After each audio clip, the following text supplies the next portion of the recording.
So, when I was in Ireland, I took a number of trips outside of Dublin, which was my home base, for this short trip. And one of them was to the place called the Hill of Tara. It's an ancient place where the kings of Ireland would meet many, many, many hundreds of years ago. And the High King was selected by the other kings of Ireland.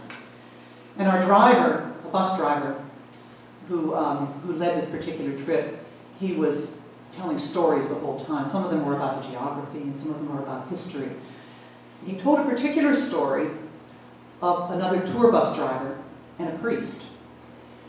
And they were involved in a collision, and they both died. Very sad story. And when they died, they reached the pearly gates of heaven together. And they were met by St. Peter. And they both knocked, they both wanted in, of course, but St. Peter said there's only space for one today, another one who's going to have to wait. And so, I'm wondering, which one? Well, St. Peter picked the bus driver. Well, the priest, he was a bit miffed and confused. He had spent his life around God. And St. Peter explained to him, well, you know, we've been keeping an eye on both of you. And we've spent time watching you in your church, and we've seen a lot of people sleeping in church. Maybe even snoring a bit in church. On the other hand, we've been keeping track of this bus driver as well. And they're silently on the back of his bus with his groups. And so many times we heard people call out, "Oh my God!" And they spent an inordinate amount of time praying. So which one contributed more? Now, I don't aspire to be either a priest or a bus driver, but I do want to keep you awake today. Like you, I'm living in a time now of ceaseless distractions. I feel the effects of the heightened tensions in our world that seem to ripple down to our communities, from our nations, and even down into this chapel. Look around, and I've had conversations with some of you who are just have a hard time dealing with all of these things happening, whether it's partisan politics and ideological divisions in our country and in the world, the migration, the mass migration and rising nationalism, walls and threats of terrorism, threats to our environment. It's all very, very unsettling. It is to me. And sometimes I'll go through my day and the very ground that I walk on feels like it's shifting, like I'm walking through deep sands. Or as the experience is in Scotland, maybe a peat bog. A peat bog will swallow your feet. And it's swallowed travelers, and it's even swallowed and slowed down armies. It's one of the reasons the Highlanders lost at Culloden. They went the wrong way and ended up in a peat bog. It lost timing. Sometimes as I go through my day, the very ground feels like this. I'm looking for solid ground to live on, and you probably are too. I'm looking for some stability in my leaders, in the financial markets, even my own family. I want to know that there's a future that holds peace, faith, hope, and charity. Sometimes I don't see a lot of that. I want my grandchildren, I have two. I want them to live in a world without fear, with opportunity, with clean air, with clean water, being able to be joyful, a world of tolerance and respect between people. And more, all of that seems to be a tall order. It feels like that. I don't want to live in a world that feels like a Looney Tunes cartoon or a battleground. A few days ago, as I was crossing the Atlantic on my way back, I had a chance to watch a couple of movies. And one of the movies I watched was about a man named Ray Kroc. Anybody know who that is? McDonald's. That's right. He was the man who built that McDonald's restaurant empire. He's dead today. But there was this movie about his life. It was pretty good. Michael Keaton starred in it. And there was a line from that movie that spoke to me. And Ray Kroc said it in the movie. He said, "A man is what he thinks about all day long." So perhaps fretting about the chaos on a daily basis, worrying about the future, is not my path to finding that solid ground that I want, and I know you all want too. Perhaps we need to wake up to this fact, and perhaps instead of facing the chaos with fear and agitation, anger at the perpetrators, and constantly feeling like we have to push back, what if we maybe approach the chaos with opportunity? Approach it with wisdom and kindness and a sense of responsibility. Maybe the future will take care of itself. I'm not talking neglect here. But recently, I was reading a series of articles in a Buddhist journal that I have. It's called Tricycle. I might even have it here. It comes out quarterly, and it sometimes has words of wisdom in some of the articles for me. And I'd like to share some of the suggestions that I kind of gleaned from this particular issue that was a lot about what we're talking about today.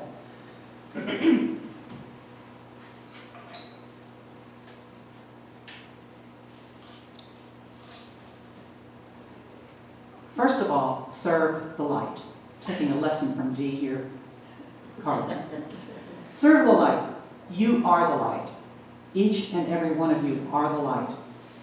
With your ability to be conscious and mindful and act with wisdom and foresight. This means showing up for yourself as well as others. Being conscious of opportunities to be the light. For example, if you see somebody that's hurting, it's okay to be present for them. Be at peace for them. Listen to their story without judgment, without the need to advise, or without the need to fix. There's a lot of pain out there. I think we've all seen it. A lot of individual pain. And a little light can make an awful lot of difference. Again, on a different, I think maybe this was the same tour bus. There was a young man and an older woman sitting in front of me. And the young man was a little odd, and he seemed a little upset, and the older woman was quite a bit older. He was probably in his 20s, and she was probably nearly 80. When we got to an area that we were going to be going to called Glendalough, and the ancient monastery of St. Kevin, they gave us an opportunity to walk around the grounds and walk around the lake. And at that time, she didn't want to walk a lot, but he took a walk, and I caught up with him at one point, and I said hello, and I said, "Is that your aunt that you're traveling with?" Because I'd overheard a little bit of their conversation. And he said, "Yes, it is." And he looked really disturbed. And I said, "Are you all right?" He said, "Nobody listens. Nobody hears me." And he started breaking down. It's kind of an odd feeling, this total stranger. But we're alone on this path, walking on a boardwalk around the lake. And so I said, "Is it okay if I give you a hug?" And he said, "Yeah." And he was a Scottish man, and I hugged him, and he just broke down in my arms. All I could say was, there's an energy here. It's an old, old energy, and it brings this out in people, that release of their energy and that release of the pain, and it's okay. It's okay. I didn't need to hear his details. I didn't want to, really. But a few minutes later, I said, "I'm going to walk on, soak up the beauty and the energy," and that was that. That's being, I think, present. That's serving the light. And I know that so many of you have done the exact same thing. The second thing is break your norm. Break your norm. This means getting out of your comfort zone. Consider when we're being narrow-minded with our opinions, our judgments, our habits, and when we break out of that comfort zone, we find that we're breaking out of our ego defenses as well, and that's a good thing. How do we break out of our comfort zone? When my case last week, it was driving on the left side of the road. I had spent most of my time in Ireland and Scotland either going on walking an awful lot, or going on little tour buses. But the last 2 days in Scotland, I decided to rent a car. And the first day went very well. And then the second day, I needed to get back from the Highlands down to where my airport was going to be. It was a several-hour drive, and it was going to be a beautiful drive. Well, it gave me an opportunity to face my ego, because I think I'm a pretty good driver. It also gave me the opportunity to meet some very nice people, like a tow truck driver.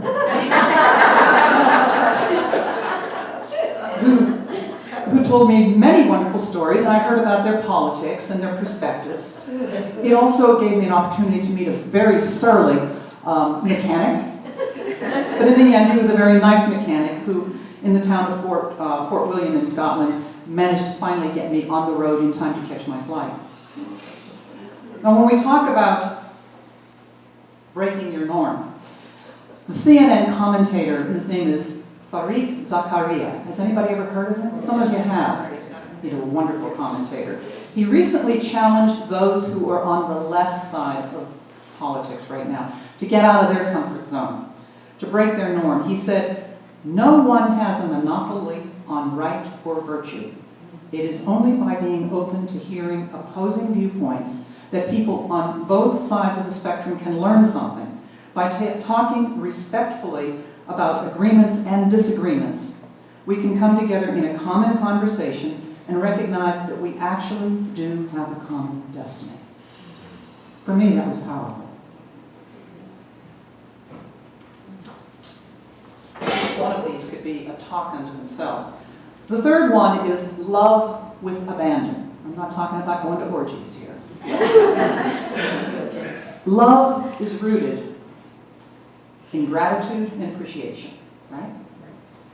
And it need not be limited to those that we know or those that we're comfortable with. In Buddhist practice, it is about awareness and appreciation in the moment. And consider, if you would, all of the people that needed to show up today so that you could be in this environment. In fact, consider all the things that others have done for you today and every day, whether it's the preparation and the transportation of the food, the vehicle that you're in, who made that and designed it, the roadway, the electric lights and keeping them on, maintaining these grounds, the garments we wear, the roof over our head right now and at home. Gratitude, love with abandon. The next one, own your own shit. That means cut through the crap. The crap of self-indulgence, the confused storylines that amplify the drama in our lives and in the world. That means being honest with ourselves, examining our own actions and examining our intentions. What's caused yourself harm? What's caused you to cause harm to others? We all have done that at one time or another, intentionally or not. But it means cutting through it means thinking about that, laying it open, not hiding it from yourself. Feel the regret, and then, if it's necessary, make changes, commit to a different way. And I'm reminded when I'm thinking about this, about a group of veterans who showed up at the Standing Rock during the sit-in over the Dakota Pipeline. Anybody else heard about this? They held a forgiveness ceremony with the Lakota Native elders. And this ceremony was led by the son of a retired U.S. Army General, Wesley Clark Sr. It took hundreds of years to get to this moment, but it held deep meaning for both the Native Americans as well as the veterans, and a lot of us who heard about it and read about it and saw it. Next is dance in the fire. This means being aware of how our minds constantly are having different emotions based on the experiences. Sometimes we get trapped in these emotions, in what our mind is thinking. But I want to suggest that we don't have to be trapped. Exercise the emotions, and I'm going to ask you to do an exercise with me on this particular thing. Close your eyes for just a second and think of a time of sadness. Deep, deep personal sadness. Hurt. Disappointment. A broken heart. Get in touch with that memory. How does your body feel? How does your posture express that thought? Be with it for just a moment. Feel it inside of you. Feel it throughout you.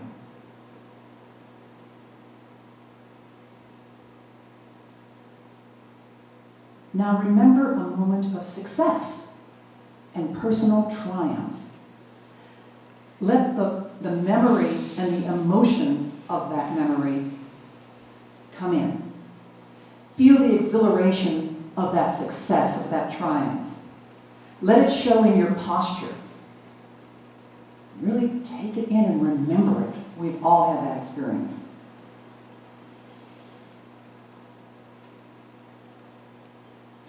Now switch back to sadness and the expression of that sadness. Remember that memory that you had a moment ago. The hurt, the disappointment, the broken heart. And feel it again in your body. Now I ask you to change again. Think about the first time you fell in love. Hold this love in your arms. Fill yourself up with it. Rise up with it. Let the memory and its feeling transpire you. This is your first love. Warm and wonderful and exhilarating. How does your body feel? Now tune into joy. A pure joy that you alone have experienced, or maybe shared. It could have been while you were listening to an incredible piece of music. Could be the birth of a child, observing a sunrise, or a special time of connection with Mother Earth. What message does this have for you and for your body? Let it, again, transpire you. Express it in your body. Remember it and feel it.